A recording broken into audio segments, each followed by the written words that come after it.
जय हिंद साथियों, Navodaya stars academy के यूट्यूब चैनल पर एक बार फिर से आपका हार्दिक स्वागत है। आज के इस वीडियो में हम देखेंगे रीट 2022 आंसर की। तो चलिए वीडियो को शुरू करते हैं, ज़्यादा समय बर्बाद नहीं करते हुए। आज हम देखने वाले हैं एसएसटी लेवल 2 का जो पेपर आया था 23 जुलाई सेकंड शिफ्ट में, उस पेपर के जो आंसर की है इस वीडियो में हम विस्तार से चर्चा करेंगे। तो जैसा कि आपको पता होगा, इस बार पेपर नहीं दिए गए, लेकिन मैंने खुद ने पेपर दिया था और इधर उधर से भाई बंधुओं से पूछकर मैंने ये क्वेश्चन आपके लिए तैयार किए हैं जो पेपर में आए थे। तो चलिए वीडियो को शुरू करते हैं। अगर आप हमारे चैनल पर नए हो तो इसी प्रकार की जानकारी के लिए हमारे चैनल को सब्सक्राइब कर हमारे साथ जरूर जुड़ें। तो सबसे पहले हम देखते हैं साइकोलॉजी के जो कुछ क्वेश्चन हमें मिले हैं वो। साइकोलॉजी का जो क्वेश्चन था, एक था पढ़ने संबंधित विकार, यानी कि जो पढ़ने संबंधित विकार होता है उसे क्या कहा जाता है? डिस्लेक्सिया। इसका क्या आंसर था? डिस्लेक्सिया। दूसरा जो क्वेश्चन है, पुरस्कार व दंड का सिद्धांत किसने दिया? तो ये सिद्धांत किसने दिया था? स्किनर ने। तीसरा क्वेश्चन है, एनसीएफ 2005 का क्या उद्देश्य है? क्या उद्देश्य है एनसीएफ 2005 का? बिना बोझ की शिक्षा। चौथा क्वेश्चन जो देखने को मिला था साइकोलॉजी में वो था टेट परीक्षण क्या है? किसने दिया था? हेनरी वे मूरे ने 1935 में। पांचवा क्वेश्चन हम देखें वो था आरटी 2009 लागू होता है, यानी कि जो ऑप्शन दिए गए थे उनमें से पूछा था कि भाई आरटी 2009 इनमें से किसके ऊपर लागू होता है? तो इसका सही आंसर था 6 से 14 वर्ष को अनिवार्य शिक्षा। अब आगे हम बात करते हैं इसी प्रकार सब्जेक्ट एसएसटी, यानी कि जो जीके के क्वेश्चन थे और सोशल साइंस के जो क्वेश्चन थे उनके ऊपर। तो जो पहला क्वेश्चन था वो था तुलसी हालरो तिमड़िया पोत आभूषण कहाँ पहने जाते हैं, यानी कि कुछ आभूषणों के नाम दिए गए थे और आपसे पूछा गया था कि भाई ये आभूषण कहाँ पहने जाते हैं, तो ये कहाँ पहने जाते हैं? गले में। दूसरा जो क्वेश्चन हमें देखने को मिला था वो था बिछिया पटेलिया लालर माछर लोकगीत किस क्षेत्र के हैं? किस क्षेत्र के हैं ये लोकगीत? मेवाड़ के। तीसरा क्वेश्चन हम देखते हैं 1857 की क्रांति में मेवाड़ के शासक थे, यानी कि जो उदयपुर के शासक थे मेवाड़ के, वो कौन थे 1857 की क्रांति के समय? तो वो थे स्वरूप सिंह जी। कौन थे? स्वरूप सिंह। चौथा जो क्वेश्चन देखने को मिला बाणासुर के शहीद, एक क्वेश्चन था कि भाई बाणासुर के शहीद किसे कहते हैं? तो मेजर शैतान सिंह को बाणासुर के शहीद कहा जाता है।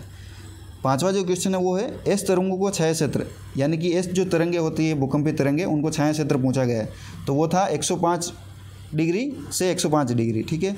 छठा जो क्वेश्चन था वो था बेथोलिथ लेकोलिथ फेकोलिथ का संबंध है, यानी कि ये नाम दिए गए थे और आपसे पूछा गया था कि भाई ये जो चार ऑप्शन थे उनमें से ये इनका संबंध किसके साथ है? तो ज्वालामुखी के साथ इनका संबंध है। ठीक है। सातवां जो क्वेश्चन है वो है लेब्राडोर क्यूराइल बेगुला धारा है, कौन सी जलधारा है ये पूछा गया है? गर्म या ठंडी? तो ये ठंडी जलधारा है।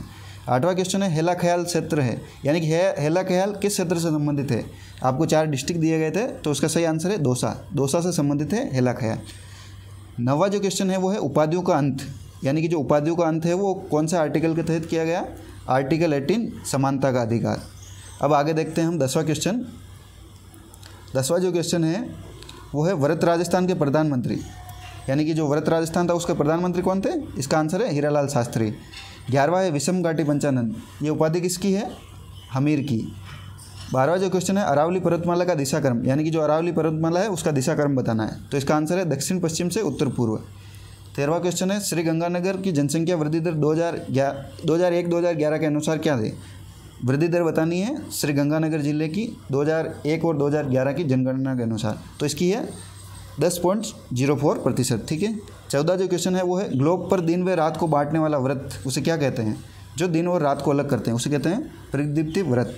15वां क्वेश्चन है सेलुकस निकेटर ने कौन सा राजदूत भेजा, यानी कि सेलुकस निकेटर ने भारत में किसे राजदूत भेजा था? मेगस्थनीज को। किसके समय भेजा? चंद्रगुप्त मौर्य के समय।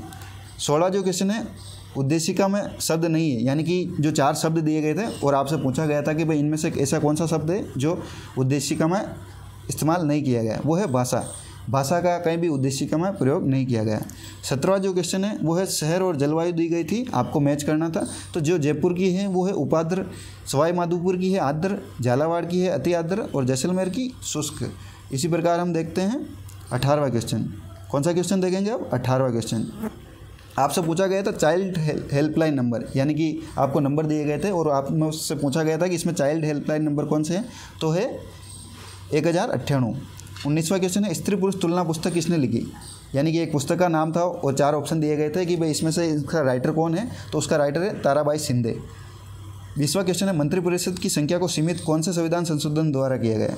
जो मंत्रिपरिषद की संख्या होती है उन्हें सीमित किया गया है। कौन सा संविधान संशोधन द्वारा? 91वें संविधान संशोधन। 21वां क्वेश्चन है, अवशिष्ट शक्तियाँ किस देश से ली गई? यानी कि जो संविधान में अवशिष्ट शक्तियाँ ली गई है वो किस देश से ली गई है? कनाडा। कौन सा देश? कनाडा से। इसी प्रकार 22वां क्वेश्चन देखें हम, राजपूताना मध्य भारत का तीसरा अधिवेशन कहाँ हुआ था? कहाँ हुआ था? अजमेर में।